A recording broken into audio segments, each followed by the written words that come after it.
Have you ever wanted to chop like a professional chef? Or just learn how to bring out the best flavors in the foods that you love? I'm Chef Rudy, and in this video, Building Kitchen Skills, I'm going to teach you some of the techniques that I learned in culinary school. It's part of the Healthy Eating Resources series created by Operation Food Search and SSM Health DePaul Hospital.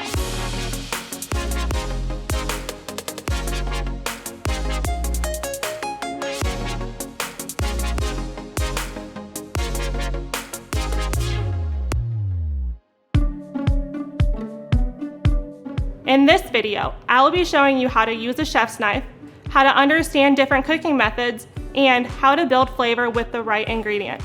A good knife will last you for years to come. When picking a knife, it's important to look at the edge of the blade. You want a smooth edge, not one that's serrated. Keeping your knife sharp is also important. A sharp knife will cut through your food better. It will not take as long to cut the food if you're using a nice, good, sharp knife. It's also safer to use a sharp knife than a dull one. Using your dominant hand, place your thumb and pointer finger on the bolster. Wrap your remaining fingers around the handle. Holding the bolster of your knife provides balance.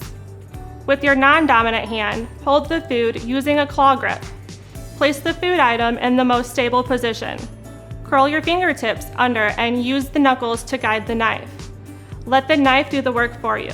It takes practice, but the more you do it, the easier it will get. Now let's go over some cooking methods that you might see in a recipe. There are two types of cooking methods, moist heat and dry heat. Moist heat methods are poaching, simmering, boiling, steaming, blanching, and braising. Dry heat methods are roasting, baking, broiling, grilling, sauteing, pan frying, and deep frying. Poach, simmer, and boil all mean to cook food in water or a seasoned and flavored liquid. Boil means to cook in a liquid that is bubbling rapidly. Simmer means to cook in a liquid that is gently bubbling. Poach means to cook in a liquid that is hot but not yet bubbling. Blanch means to cook an item partially in liquid and then quickly cool it using ice to stop the cooking process. Steam means to cook products by exposing them directly to steam. Braising means to cook in a small amount of liquid. Braising is used for large cuts of meat, whereas stew is used for small cuts of meat.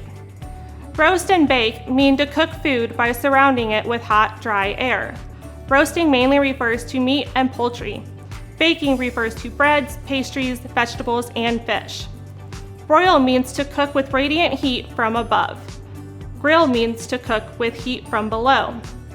Sauté means to cook quickly in a small amount of fat. Pan fry means to cook in a moderate amount of fat in the pan, but not covering the food completely.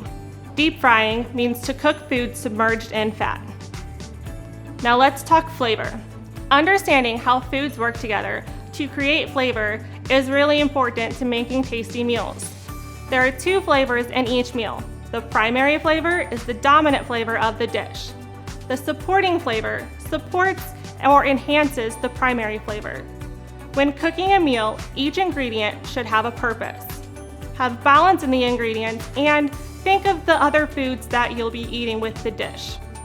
Seasoning your food means you're enhancing the natural flavor of it. Flavoring your food means you're adding a new flavor to the food, modifying the original flavor. You want to season hot foods when hot and cold foods when cold. Adding seasoning or flavor at the beginning of your cooking process will make it blend better. Most flavors need heat to release their flavors and time for the flavors to blend. Remember, less is more when cooking. The more flavors you have in the meal, the harder it will be to balance the flavors. I hope you've gotten some good tips and tricks to help you build kitchen skills today.